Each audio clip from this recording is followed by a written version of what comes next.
Kalau kita sedekah Pak, ya, di simpang-simpang jalan, oh itu nggak usah dikasih tuh. Kenapa? Itu dia pemalas itu, masya Allah. Itu namanya buruk sangka. Nah, setiap buruk sangka itu akan menghasilkan, akan melahirkan hasad dan dengki.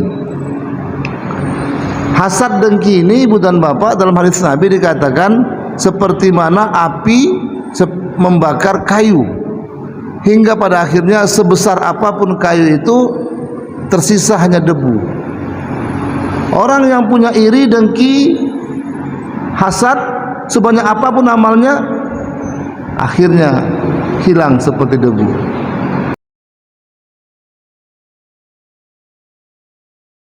Assalamualaikum warahmatullahi wabarakatuh.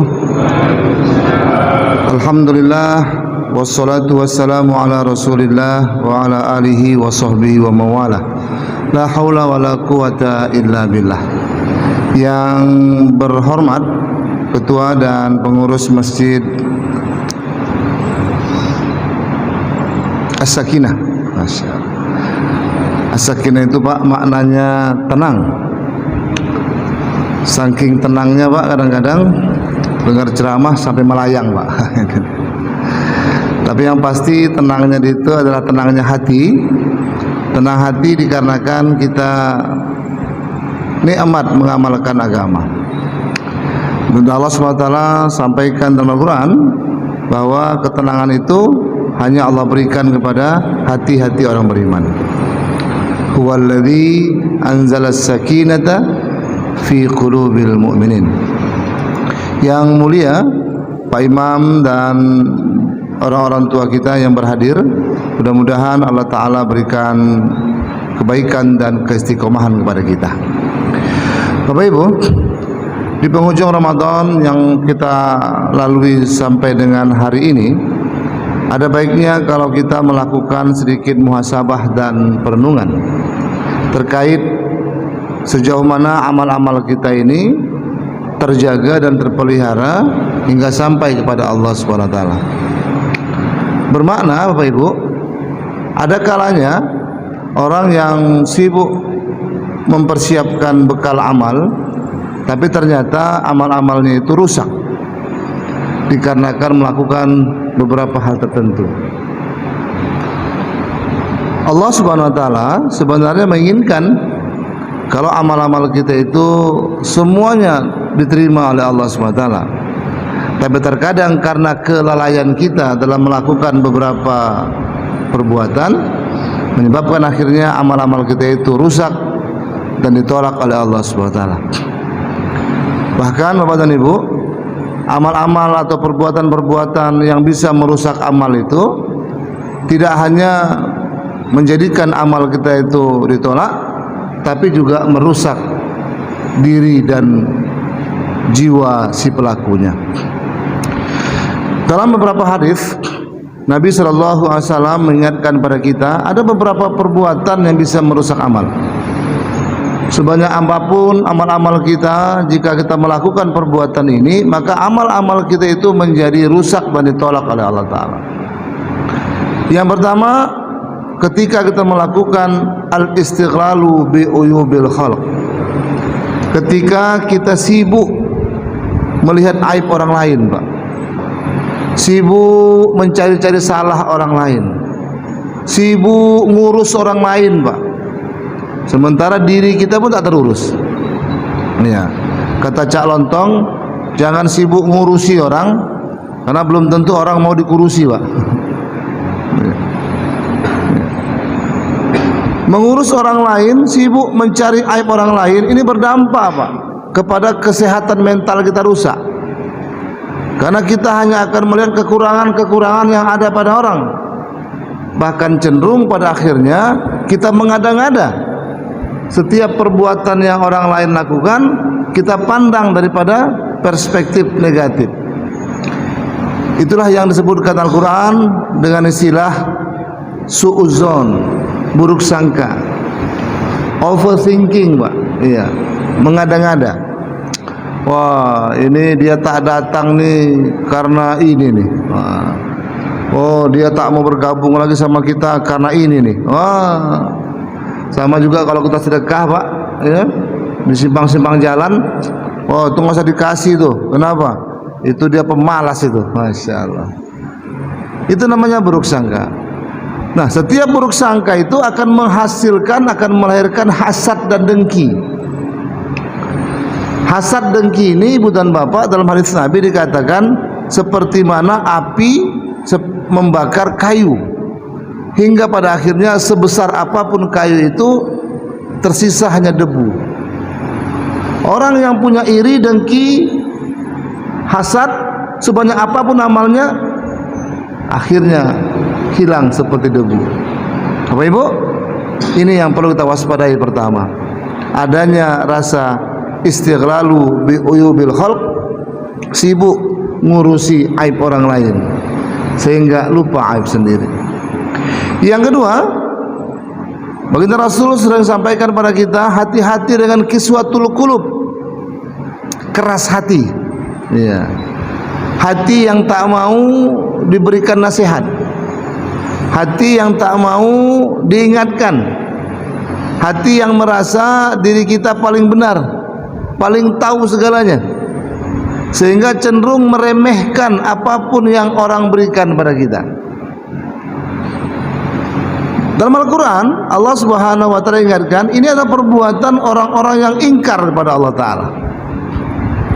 Aba wastakbaro wa kana minal kafirin.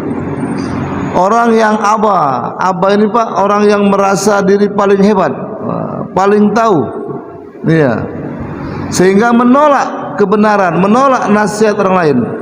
Wastakbaro, dan merasa diri paling besar. Wa kana minal kafirin, itulah sifat-sifat orang ingkar.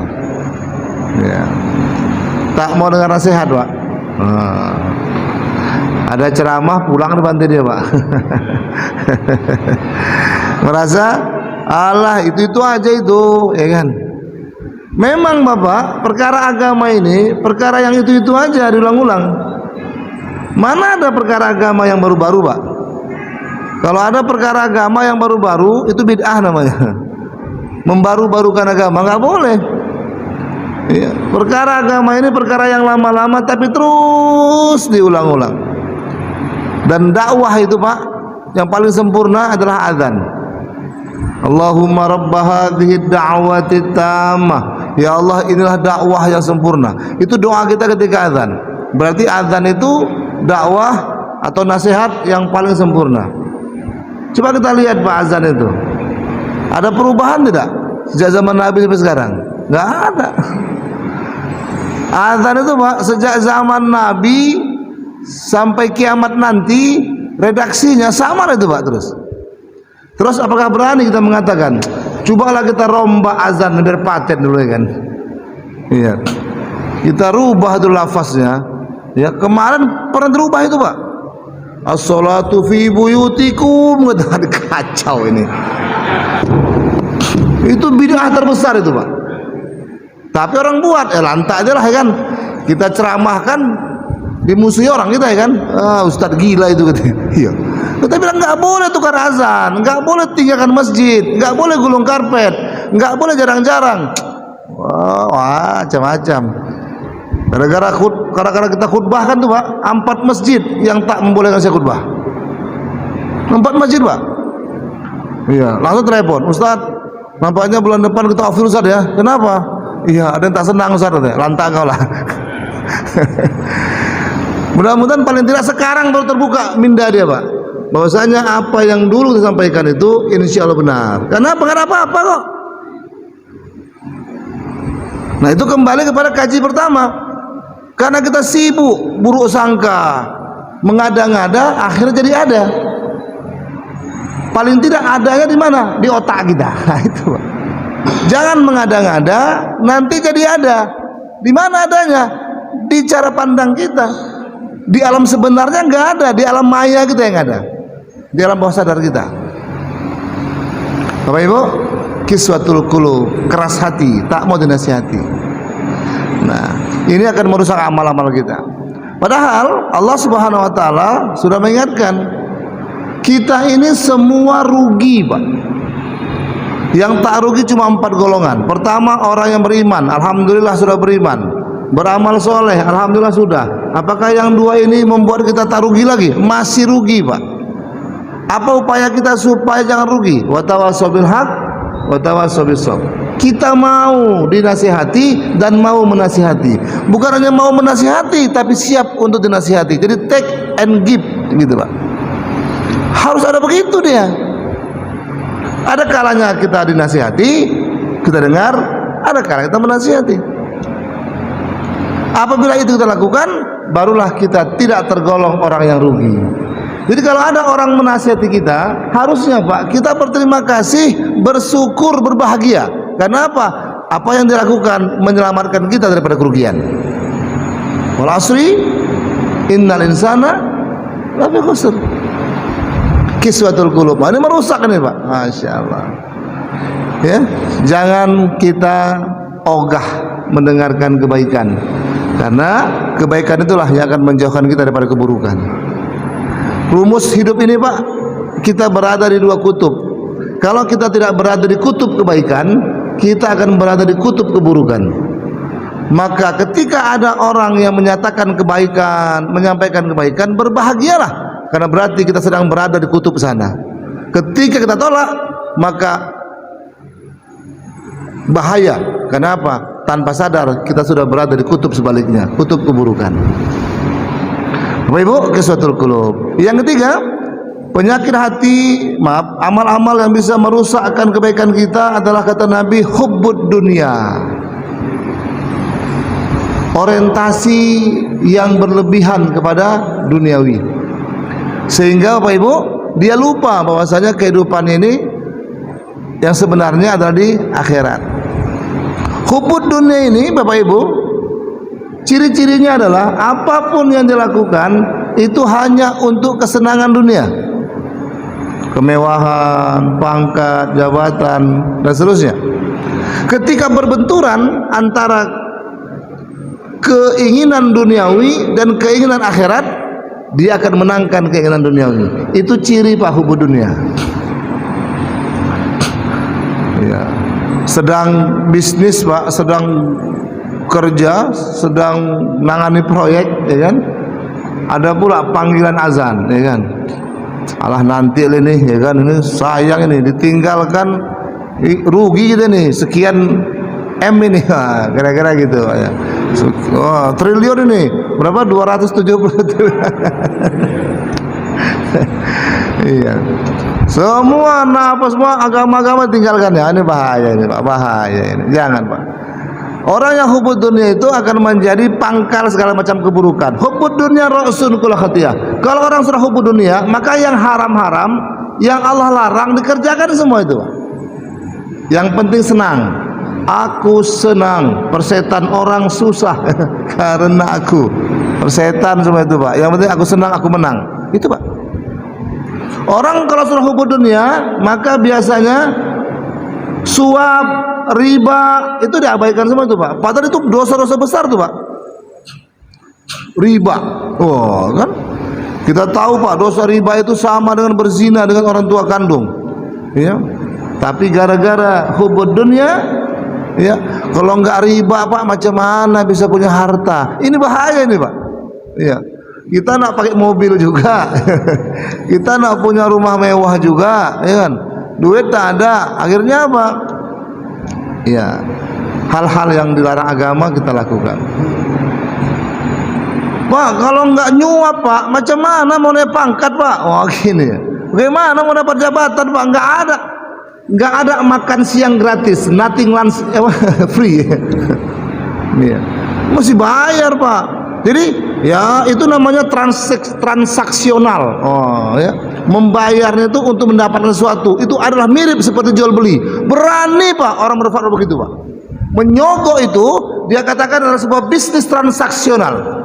Iya, itu enggak haram. Kenapa? Kita nak dagang saja perlu modal. Untuk dapat jabatan perlu modal. Ya kita bayar. Nggak apa-apa. Masya Allah. Jadi yang namanya ar-rashi wal murtashi finnar itu mana? Penyuap dan yang disuap dua-duanya neraka. Oh, bahaya ini Pak. Laknatullah ala rashi wal murtash. Allah melaknat si penyuap dan yang disuap. Jadi pemberian Pak yang dilakukan untuk mendapatkan sesuatu dalam bentuk jabatan dan segala macam, itulah suap. Gratifikasi kalau bahasa sekarang. Pemberian yang dilakukan oleh orang lain berhubungan dengan jabatan kita, itulah suap. Makanya para pejabat para pejabat kalau ketika dilantik itu kalimat pelantikan begitu, bahwa saya tidak akan menerima pemberian dalam bentuk apapun atau diduga, gitu kan? Iya, berhubungan dengan jabatan saya. Wah, itu ngeri tuh Pak. Makanya orang kalau dia amati kalimat lantik itu, ya ngeri tuh Pak. Takutnya apa? Habis dilantik, besok dilantak. Dilantak apa? Dilantak malaikat maut Pak. Ya kalau manusia bisa lah kita kalahkan. Dilantak akhirat, dilantak munkar nakir. Dulu kau bilang tidak akan menerima sesuatu yang diduga ataupun entah gitu kalimat diduga atau terduga macam-macam itu Pak. Iya. Bapak Ibu, gara-gara hubud dunia itu semua diabaikan Pak. Allahu Akbar. Maka bahaya hubud dunia ini, bahaya. Ra'sun kula khotiyah, pangkal daripada segala macam keburukan-keburukan. Yang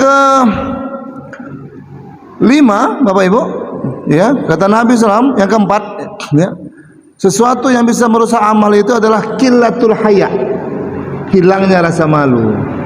Iya, Pak, orang itu, ya kata Nabi apa? Dosa itu definisinya adalah sesuatu yang kau lakukan yang kau tak mau orang lain tahu. Itu dosa tuh Pak. Iya. Yang kau lakukan sembunyi-sembunyi itu dosa tuh Pak. Iya. Kalau sudah SMS, chatting sembunyi-sembunyi Pak, itu ada sesuatu tuh Pak. Ya kalau dia nggak ada sesuatu, dia telepon biasa aja kan. Kalau ada dia sembunyi itu sesuatu itu. Ya. Dia tanda tangan diam-diam, itu ada sesuatu itu Pak. Dan itu biasanya teridentifikasi, iya, kepada perbuatan dosa. Dan itu dosa Pak. Nah maka dengan adanya rasa malu akan apa namanya?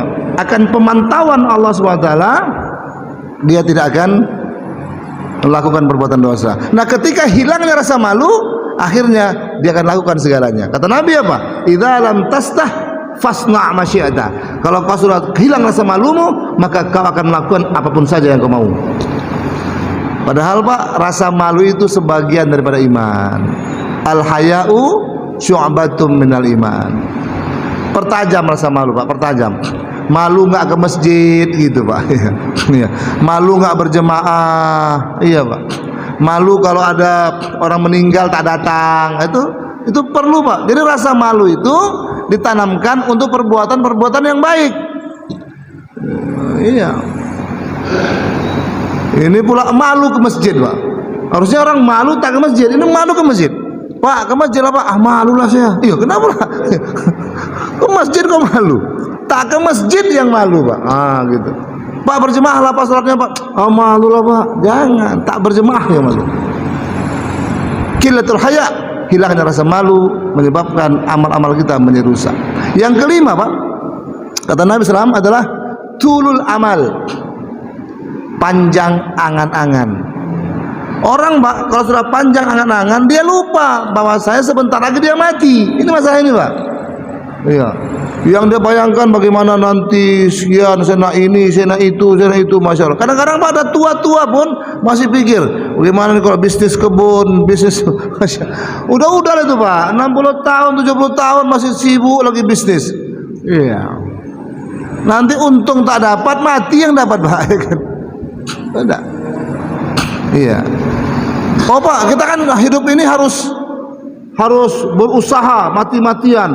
Wah, untuk dunia itu Pak ada kalimatnya, bekerja untuk duniamu seolah kamu hidup selama-lamanya. Jadi ya Allah bagaimanapun kita harus ikhtiar. Iya Pak. Iya, itu untuk umur-umur yang 40 masih produktif. Kalau sudah menjelang senja ini Pak, angan-angan kita bukan lagi duniawi. Angan-angan kita bagaimana mati husnul khotimah. Angan-angan kita bagaimana yang ada ini Pak dikirimkan ke akhirat. Itu lagi Pak, bukan mengumpulkan tapi melepaskan. Inilah yang ceramah kita minggu lalu itu Pak. Nanti kalau kita sibuk mengumpulkan harta benda, mati baru minta kepada Allah supaya diberi kesempatan melepaskan harta benda. Anfiqu mimma razaqnakum min qabli ayatiya ahadakumul maut fayaqul rabbi laula akhartani ila ajalin qarib. Ya Allah, boleh tak panjangkan umurku sesaat saja. Untuk apa kata Allah? Fa as-sadaqah, aku mau sedekah. Wa akum minas solihin, aku mau jadi orang soleh. Pak, jangan panjang angan-angan. Pak ya. Iya. Yang perlu dipanjangkan adalah bagaimana persiapan bekal di akhirat. Ya.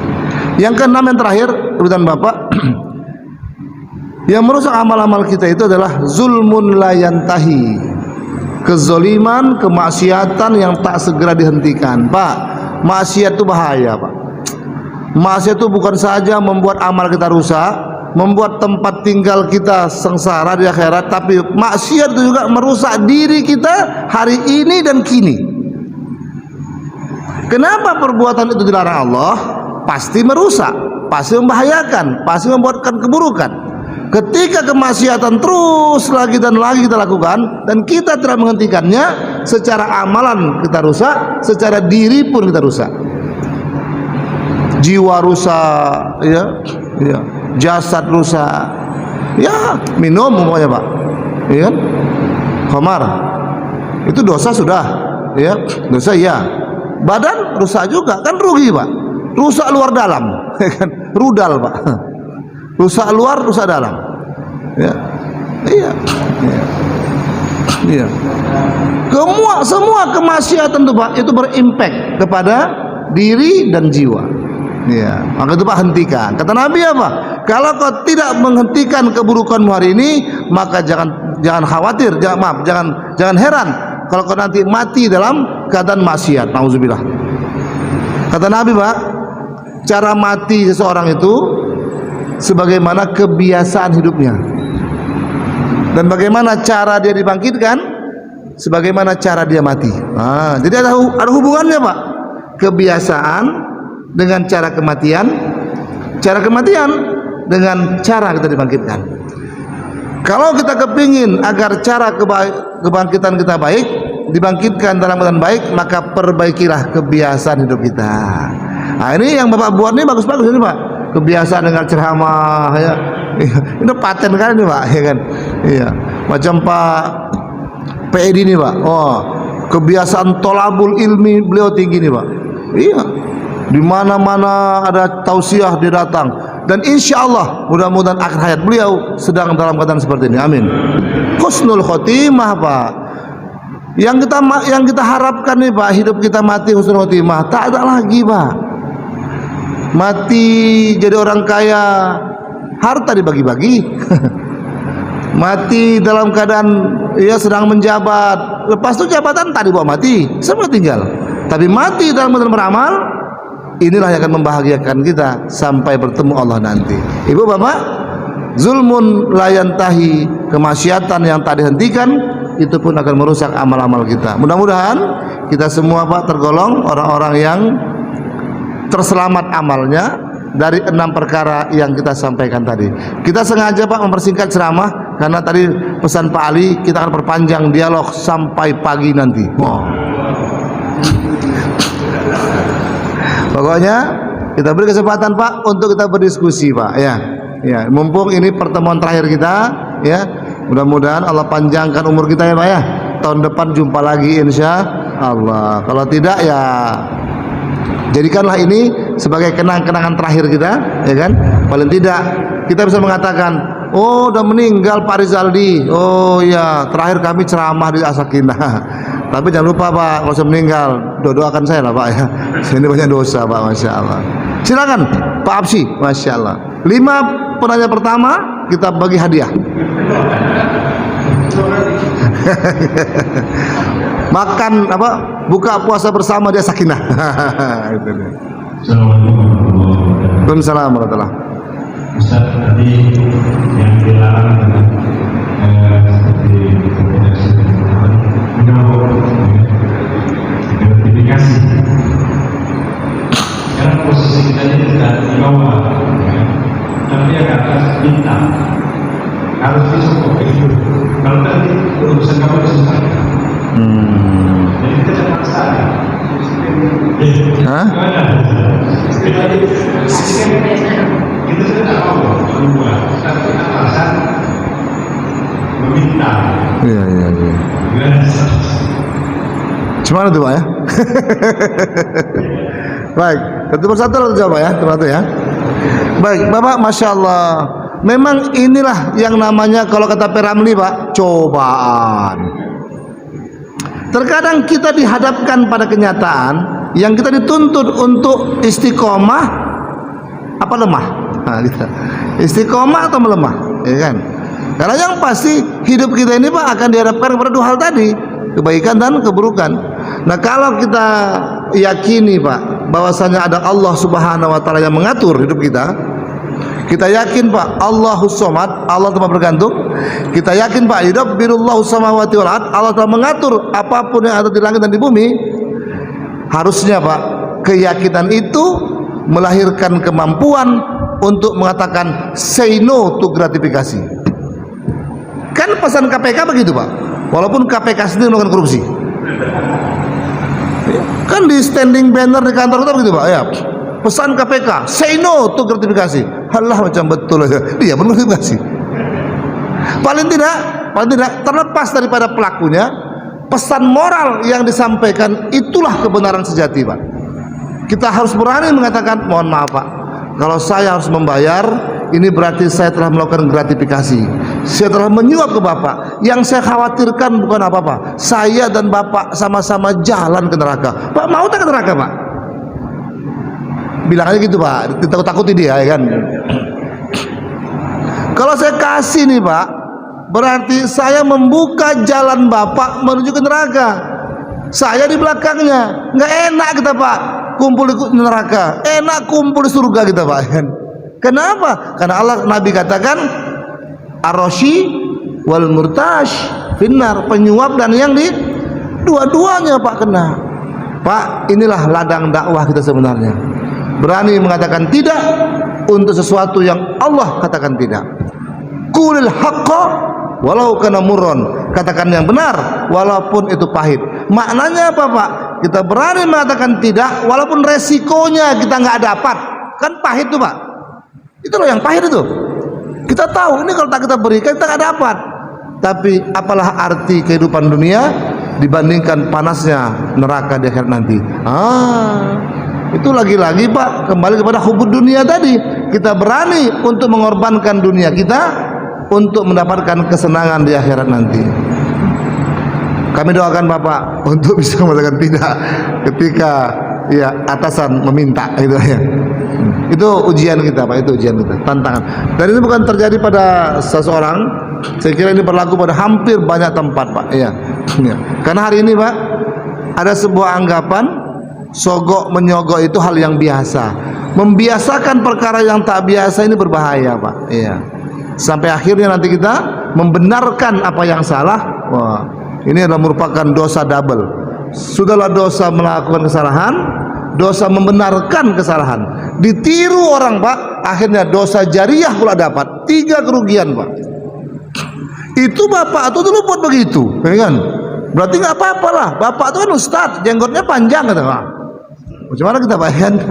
Ahli masjid dia buat kayak gitu. Berarti nggak apa-apa. Udah kita buat aja.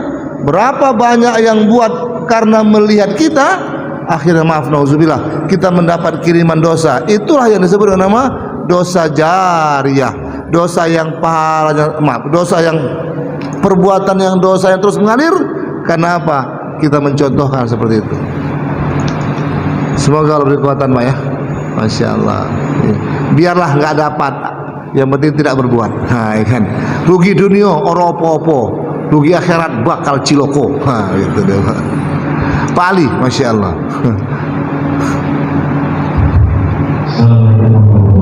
Waalaikumsalam warahmatullahi. Jadi Rasulullah cukup menunggu. Iya Pak. Bagaimana dengan orang dalam sebuah keputusan sesuatu tidak sebenarnya, tapi orang dalam sehingga pesaing yang lain dikalahkan, sementara dari segi SDM mereka lebih mantap daripada yang di Orda. Ya. Yang kedua, Jadi, bentar, pertanyaannya Pak? Pertanyaannya, tadi cukup berlaku tidak boleh. Iya. Sekarang, di mana kalau sesuatu itu tidak tadi adanya Orda. Sehingga yang ikut kompetisi pun dikalahkan dengan Orda. Iya. Nah, bagaimana cara yang didapatkan oleh yang di Orda? Saya misalnya kena ketua tersebut, kena di masjid, saudara Parsi, orang tak kenal tapi kenal, tidak diibu. Iya. Karena Orda saya bisa masuk. Iya. Di mana hasil yang saya kerjakan dari karena Orda saya bisa masuk. Iya. Itu saja. Oh, baik. Jadi ini kan Pak, kalau di zaman Pak Harto namanya KKN Pak, nepotisme. Iya. Jadi memenangkan sesuatu karena ada pertemanan, nepotisme, ya kan? Ya. Sebenarnya Pak, nepotisme itu dibolehkan selama ada standarisasi yang diberlakukan. Memang ada kemampuan, ya. Yang bersaing ini ya macam fit and proper test lah Pak. Apa namanya, job fit Pak. Ya, ini antara Pak Hapsi sama Pak Ali kemampuan sama ini. Open bidding, ya kan? Kemampuan sama. Ya, cuma saya lebih kenal dengan Pak Ali, ya kan? Nah, saya berikan ini kepada Pak Ali, itu masih dibolehkan. Selama memang ada kompetensi, kemampuan. Yang tidak dibenarkan itu Pak, memaksakan. Secara kualitas, secara kapabilitas, ya kecuali isi tas saya. Ya. Kadang-kadang kapasitas, kapabilitas itu dikesampingkan gara-gara ada isi tas Pak. Jadi kalau memang kemampuannya ada silakan, tapi kalau kemampuannya tidak dipaksakan, itu yang terlarang Pak. Dan itu termasuk dalam kategori gratifikasi. Ya, dia menyuap, tidak bentuk uang, tapi dalam bentuk hubungan kekerabatan. Dan ini terlarang Pak dalam agama. Iya. Iya. Sama juga seperti kita memaksakan sesuatu kepada orang yang tak memiliki keahlian. Maka Nabi katakan, menyerahkan sesuatu yang tidak kepada ahlinya, fantazir sa'ah, maka tunggulah saat kehancurannya. Jadi istilah ordal itu ya, selama memang tidak merugikan orang lain, itu dibenarkan. Seperti antrian umpamanya nih Pak ya. Iya. Ya, orang akan dapat semua sih, cuma karena ini ada apa, dahulukan tanpa merugikan orang lain. Iya. Iya. Prioritas lah Pak, diprioritaskan. Ya. Itu namanya tolong menolong untuk kebaikan. Dan itulah bukan mungkin ya, itulah salah satu manfaat daripada silaturahim. Ya kan? Dengan silaturahim umur dipanjangkan, rezeki diberkahkan, urusan dimudahkan. Ya. Kalau saya petugas, ya tiba-tiba Pak Hapsi datang, ya tentu Pak Hapsi mana berkas ini. Walaupun yang lain tidak kita abaikan. Tapi kalau gara-gara kita mendahulukan Pak Hapsi, ya peluang untuk yang satu ini mengorbankan yang lain yang sudah datang duluan, itu baru kezaliman namanya Pak. Jadi Pak Ali, dalam konteks hal yang positif, ordal dibolehkan. Tapi kalau sampai memaksakan kehendak dan merugikan orang lain, istilah ordal itu menzolimi orang lain Pak. Masya Allah. Ya. Itu salah satu manfaat silaturahim itu Pak, berarti Pak. Iya Bang, wah ini berat nih kalau kita nih.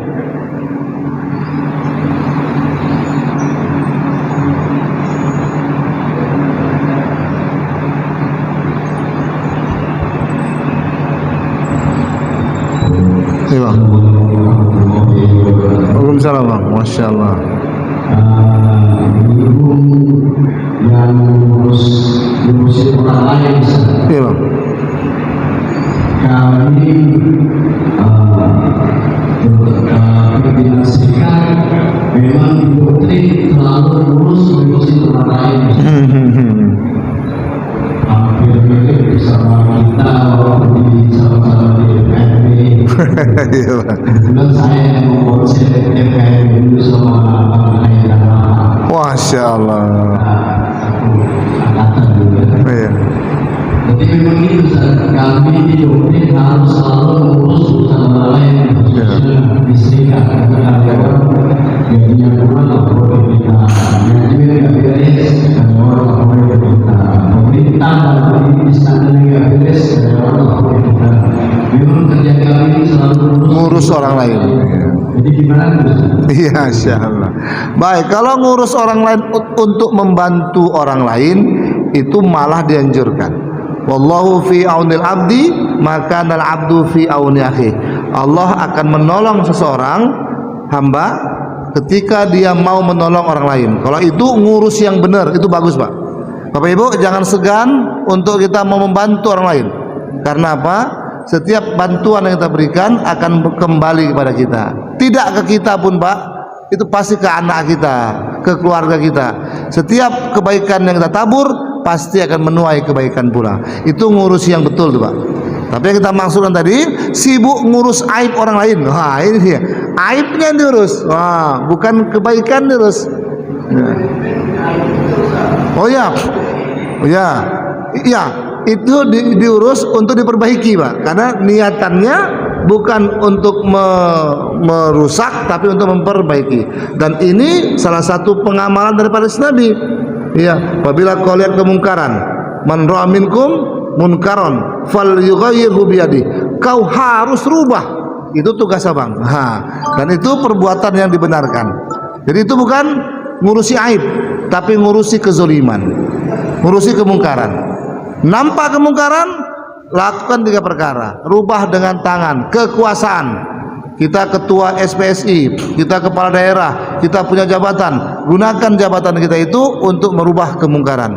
Oh Pak, kita enggak punya kekuatan Pak, tak punya jabatan. Falyughayyirhu bi lisani. Rubah dengan ucapan, nasihat. Datang, sampaikan aspirasi, sampaikan demo. Demo itu benar itu Pak. Demo itu merubah dengan lisan. Cuma jangan anarkis. Itu aja Pak. Iya. Oh Pak, tak mampu Pak merubah dengan lisan. Falyughayyirhu biqalbi. Rubah dengan hati. Paling tidak kita doa Pak supaya kemungkaran ini menjadi berubah. Itu ngurus yang dibolehkan Pak. Tapi ngurus yang tak dibenarkan, ngurus aib orang lain. Masya Allah. Semoga Allah berikan keistiqomahan kepada Abang untuk sampai kapanpun tetap menjadi pejuang-pejuang kebenaran. Amin. Rupanya kami sama dulu di FKMB Pak. Forum Komunikasi Masyarakat Bintan. LSM pertama juga lah Pak di Tanjung Pinang tahun 2000. Iya. Dan beliau itu aktivisnya Pak. Iya. Ya Bang? Rio Merdeka. Wah, bersama Bang Dokter Tabranyerap. Iya. Alhamdulillah. Semoga Allah jadikan pahala Pak. Pak, ada lagi Pak? Kalau nggak ada kita tutup doa. Last, baik. Iya. Di YouTube Ustaz Abu Somad pernah dan tak sadar mungkin Allah. Masa ini berharap kita makan kok. Oh iya. Itu 2,5 Ya. Kilogram. Kemudian dihitam dengan menggunakan uang mazhab Hanafi.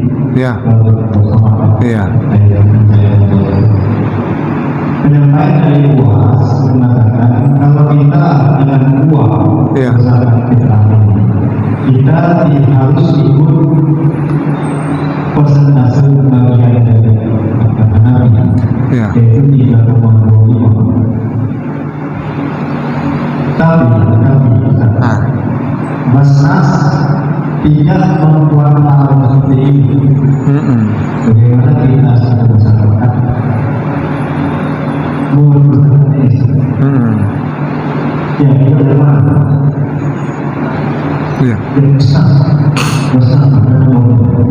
Basnas 2,5 kilo ya. Ya, 2,5 kilo. Tapi dimudahkan uang. Iya, betul. Jadi saya ingin beras 15.000 per kilonya, terus kita 48.000 rupiah per kilo dengan memakai 3,25. Iya. Hah, 2,5 sapi? 3,25. Oh, 3,5. Iya. Jadi 3,25 Kilogram. Iya. Iya. Allah. Bismillah. Bapak Ibu, hari ini kita terpaku pada tabel. Dan kadang-kadang kita pun mengarahkan dengan tabel. Itu jadi masalah itu, Pak. Iya. Tabel itu membuat akhirnya kita terkungkung dengan angka-angka tertentu. Padahal seharusnya amil itu berbekal kalkulator aja. Kalkulator, dah. Ketika ada orang mau bayar zakat, kita tanya, Bapak makan beras berapa? Ya kan? Oh, 15.000 Pak. Oke. Bapak mau kadar zakat berapa? Ya kan? Biasanya Pak, ya kalau yang lazimnya 2,5, tapi Pak kasih aja edukasi. Iya, tapi memang agak panjang keterangannya. Tapi Pak 2,5 itu terlalu minim Pak. Iya, yang paling aman itu 3 kilogram. Nanti kalau saya sampaikan ini mazhab Hanafi, pening kepala dia, ya kan? Ya, kita tak punya banyak waktu untuk menerangkan itu, dan orang pun tak punya banyak kemampuan untuk mencerna itu. Paling-paling pakai bahasa sederhana. Pak, Bapak makan beras berapa? 15. Bapak mau kadar zakat berapa? Iya.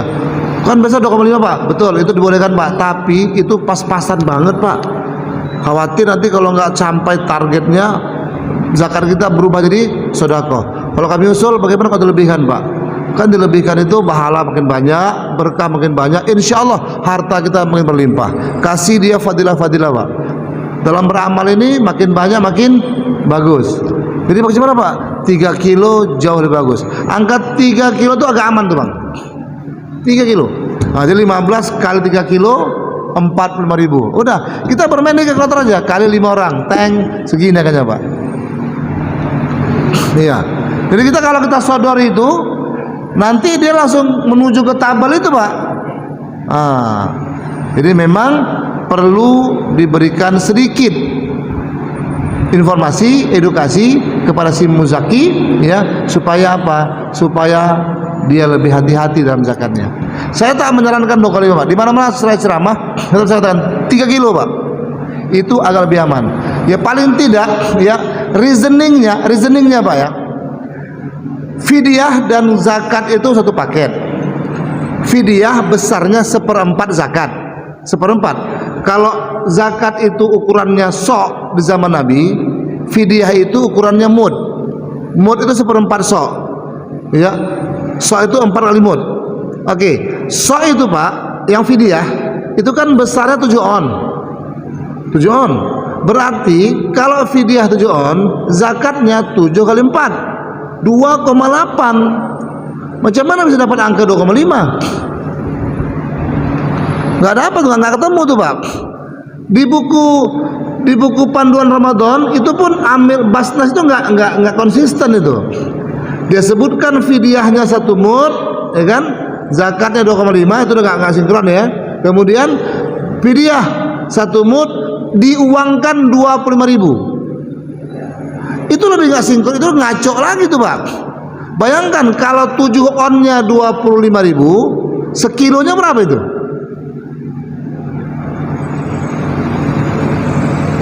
Sekitar 30.000 kan? Iya kan? Iya kan?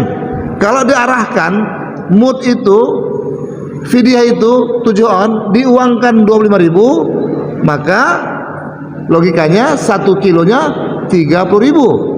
Berarti zakatnya 30 kali, kalau 2,5 lah ya, 2,5 kilo. Berarti 75.000 zakatnya. Kalau fidyahnya 25.000, karena fidyah itu 1/4 zakat. Jadi nggak nyambung dia. Nah, jadi perlu dikoreksi. Tapi ya sudah karena sudah tercetak kan. Ya, paling tidak kita saja mengarahkannya. Fidyah 1 mud 7 on, zakat 4 kali itu 2,8, pembulatan 3 kilo jauh lebih aman. Sorongkan kalkulator Bapak, berapa? 15.000 kadarnya berapa? 3 kilo jauh lebih bagus Pak. Oh iya, lebih aman, lebih barokah. Oh iya, 3 kilo aja kali 3. Nah kan, udah. Berapa orang Pak? Kami 5 kali 5. Nah, ini angkanya Pak. Udah. Modal kalkulator aja Pak. Iya. Macam kita belanja tuh, sekian kan. Kita belanja pun tak bisa pernah komplain kita kan. Belanja soal aja, entah apa-apa di itu Pak. Ya. Tak pernah. Ini kok segini Pak? Enggak pernah pula kita. Berapa? Bayar. Zakat, tek. Kok bisa gitu Pak? Nah, untuk akhirat kita hitung-hitungan, Masya Allah. Padahal itulah harta sebenarnya. Saya kira gitu Pak Ali ya. Jadi ukuran 3 kilo itu jauh lebih aman, jauh lebih pas ketimbang 2,5. Untuk paling tidak Pak, untuk kita yang hadir pada kesempatan pagi hari ini, berzakatlah di hitungan 3 kg dengan beras yang kita makan atau dilebihkan. Insya Allah lebih barokah, insya Allah lebih memberikan kebaikan. Pak Ali, terima kasih pertanyaannya. Paling tidak pertanyaan Pak Ali untuk memberikan. Oh Pak, ayahanda silakan. Ada lagi Pak Ali bilang last. Oh, iya Pak. Iya Pak.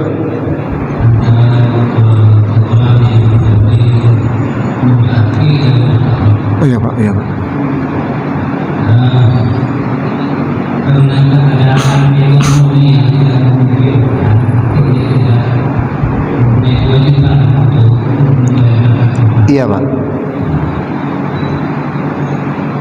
Panitia dapat fitrah kami, insyaallah nanti itu juga Iya.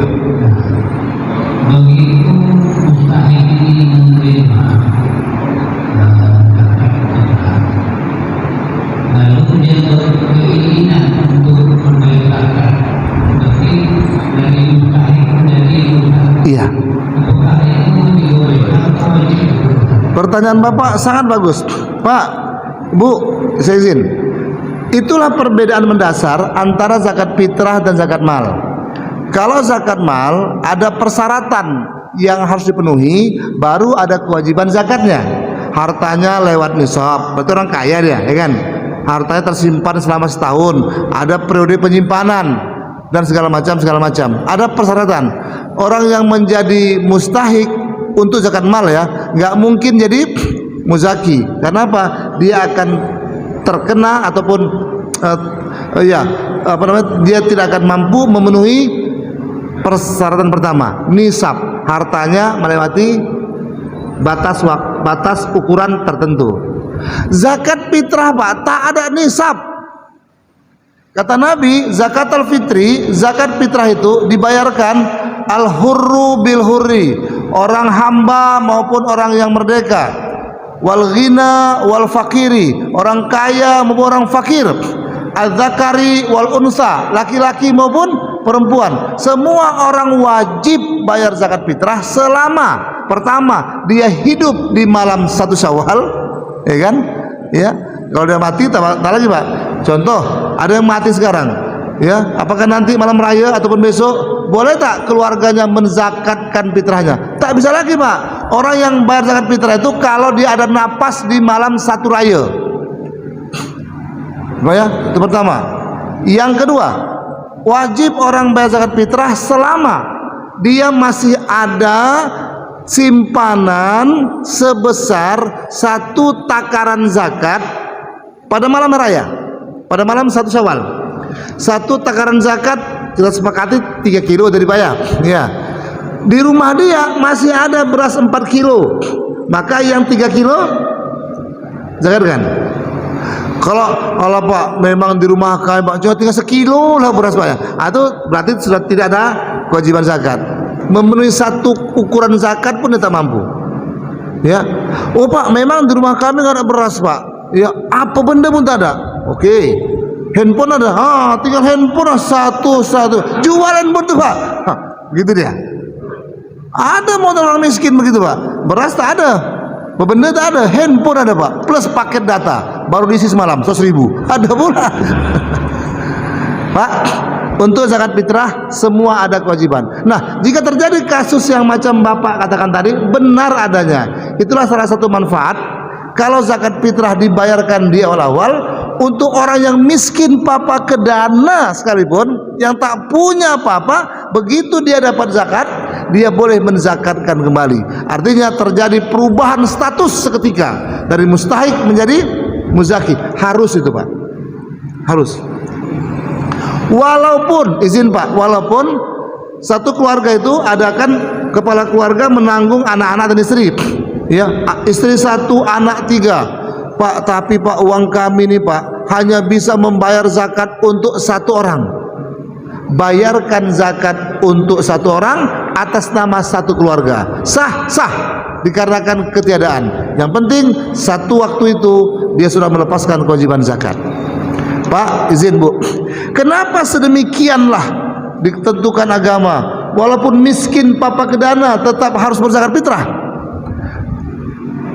Zakat fitrah ini Pak ada hubungannya dengan puasa. Puasa orang tersebut, kata Nabi apa? Zakatul fitrah tu'amatan lil masakin wa tuhratan lisoim. Zakat fitrah itu fungsinya membersihkan orang yang puasa minal lagwi warrafasi, daripada perkataan-perkataan yang buruk dan perbuatan-perbuatan yang buruk selama dia puasa, dibersihkan dengan zakat fitrahnya. Yang kedua, apa fungsi zakat fitrah? Kata Nabi, siyamur Ramadan, ibadah puasa Ramadan, muallaqun bainas sama'i wal ard, tergantung-kantung, apa terkatung apa? Terkatung-katung antara langit dan bumi qabla an tu'tiya zakatul fitri, sebelum dibayarkan zakat fitrahnya. Berarti ada hubungan erat antara zakat fitrah yang dia bayarkan dengan puasa yang dia lakukan. Jika tak dibayarkan, maka tak sampai, kecuali memang tidak ada punya kemampuan. Ada kemampuan terbatas, bayarkan, menyelamatkan puasanya. Begitu hendaknya Pak. Nah. Iya Pak. Ini menjadi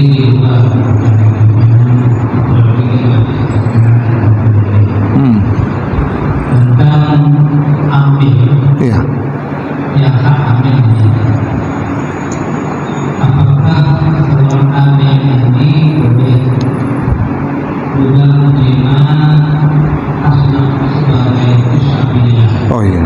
Ataupun yang fakir miskin dan yang lainnya, sehingga dia mendapatkan kemampuan asnaf. Allahu Akbar. Nah, kesimpulannya bukti bagi kita. Iya. Nah, itu saya alami ketika. Nah, jadi bagaimana nih semua? Iya. Iya Pak. Kita menunggu pelajaran dari kantor bersama. Iya. Dengan itu ada apa? Selama ini dia Iya.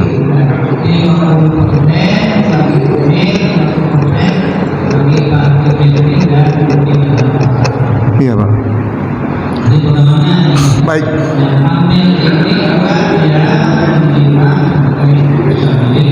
Iya. Iya. Iya, Masya Allah. 4 asnaf dibantai deh Pak. Iya. Akhirnya Pak, amil jadi hamil Pak. Baik Pak, terima kasih. Itulah masalah kita hari ini Pak. Masalah kita hari ini, kita lebih sering memberikan informasi, edukasi terkait teknis penerimaan zakat, besaran zakat, tapi lupa mengedukasi amil tentang teknik penyaluran zakat. Padahal yang sering menjadi problem itu di penyaluran. Kita sibuk mengumpulkan, teknis memberikannya kita lalai. Nah Pak, tidak boleh ada double counting, double pendapatan nggak boleh Pak. Ini berangkat daripada ayat Al-Quran, kaila yakunu dulatan bainal agniya'i minkum. Zakat itu difungsikan agar jangan sampai harta zakat beredar di kalangan tertentu saja.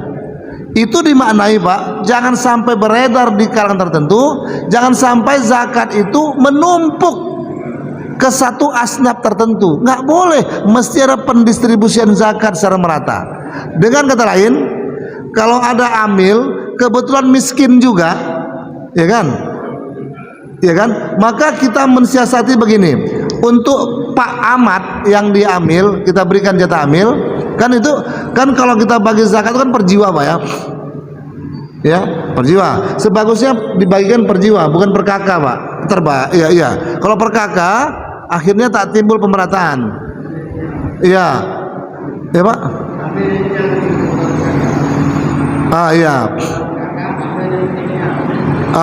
Iya. Betul, ambil jadi hamil dia. Nah, jadi per jiwa.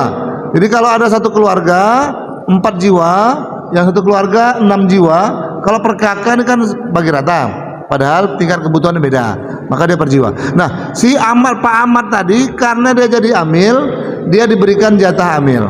Dah. Kemudian anak-anaknya, kalau memang miskin ya, anak-anaknya diberikan jatah dari fakir miskin. Jadi pisah dia. Ketika memberikan zakat kepada keluarga Pak Ahmad minus Pak Ahmad, karena Pak Ahmad sudah mendapat jatah daripada amilnya. Itu paling bisa Pak dimungkinkan. Tapi kalau kebutuhannya fisabilillah juga, wah, Pak Ahmad dapat dari jatah amil, dapat dari jatah fisabilillah, itu tak boleh, Pak. Itu mesti dia pilih satu. Nah, amil mesti memberikan kejelasan. Pak Ahmad ini mau diberikan dari asnaf mana? Asnaf amilkah atau asnaf fisabilillah? Intinya Pak, tidak boleh double. Iya, harus satu orang mendapat satu asnaf. Iya. Iya, Pak. Anak-anaknya, Pak. Anak-anaknya kan masuk ke asnaf fakir miskin ya. Iya, istri dan anak-anaknya masuk ke asnaf fakir miskin. Istri 1, anak 2, berarti 3. Pun jangan dikasih nama Pak Ahmad, istrinya Pak, Bu Jubaidah, ya kan? Nah, ya kan? Karena nama Pak Ahmad sudah masuk ke daftar amil. Itu paling bisa dimungkinkan, Pak. Tapi kalau amil plus fisabilillah, amil plus mualaf, itu tak boleh double, Pak. Boleh. Di kampung kamu sering itu, Pak ya? Nah, jadi memang teknik pembagian di kampung-kampung itu kan Pak, kan langsung per asnaf tuh. Contoh, harta zakat 8 juta. Oh, satu asnaf mendapat 1 juta. Ini paling kacau nih Pak. Ya. Fakir miskin karena 2 asnaf ya, dapat 2 juta. Amil 1 juta. Fisabilillah 1 juta. Wah, yang terjadi Pak, yang paling banyak dapat apalah? Mualaf lah. Mualaf paling 1 orang 2 orang ya kan. 1 juta bagi 2, 500.000. Fakir miskin 2 juta memang, tapi bagi 100 orang. Ya kan? Nah, jadi tidak membuat dia merata. Jadi Pak, bagi semua jumlah penerima fakir miskin, ya kan? Bagi rata, baru kemudian bagi jumlah zakat harta zakat berapa. Jadi 1 orang 1 jiwa dapat pembagian yang sama. Kalau boleh amil Pak juga diberlakukan seperti itu, tapi amil boleh kita lebihkan setara 3 jiwa umpamanya, karena amil kerja kan. Jadi kalau amil, katakanlah amil 5 orang, kita kalikan dia 3 atau 4, ya kan? Jadi 1 orang amil setara dengan 4 jiwa fakir miskin karena kerjanya. Jadi kalau 1 jiwa dapat 100 orang miskin, kalau dia ada 5 jiwa berarti 500. Amil karena kerja dari beberapa hari, kesepakatan aja kita buat 3 bagian atau 4 bagian. Kalau 4 bagian itu 400 dapat amil, setara dengan 4 jiwa orang fakir miskin. Itu agak lebih rasional. Fisabilillah buat 2 bagian, ya kan? Dan seterusnya. Jadi formulasi pembagian itu Pak, itu perlu kita atur sedemikian rupa supaya proporsinya menjadi pas. Yang dihindarkan Pak, jangan sampai asnaf lain melebihi daripada fakir miskin. Karena target zakat itu tu'amatan lil masakin, memberi makan orang miskin. Iya. Supaya apa? Supaya apa namanya? Anit tawafa fi aghnuhum anit tawafa fi hadzal yaum. Gembirakan hati fakir miskin di pagi hari raya supaya dia jangan minta-minta. Jadi porsinya harus lebih besar ke fakir miskin. Itu perlu teknis perhitungan yang agak pas gitu Pak. Nah, jadi nggak bisa main bagi-bagi itu aja dia. Iya, ada perhitungan matematisnya. Gitu Pak ya. Iya. Untuk lebih lanjut nanti kita berdiskusi dan hubungi kami di nomor telepon di bawah ini. Nah, ya Pak ya. Karena ini menyangkut teknis ya Pak ya kan. Nah, teknis dia harus face to face Pak. Nah, gitu. Hah? Oh, boleh. Saya kira ini waktu yang tepat Pak untuk kita berhenti. Waktu istirahat telah tiba. Mohon maaf lahir batin Pak karena ini pertemuan terakhir selama hari raya. Minal aidin wal faizin. Mudah-mudahan kita semua kembali kepada kefitrahan kita insyaallah. Subhanallah bihamdihi subhanallah. Asyhadu an la ilaha illa anta astaghfiruka wa atubu ilaik. Assalamualaikum warahmatullahi wabarakatuh.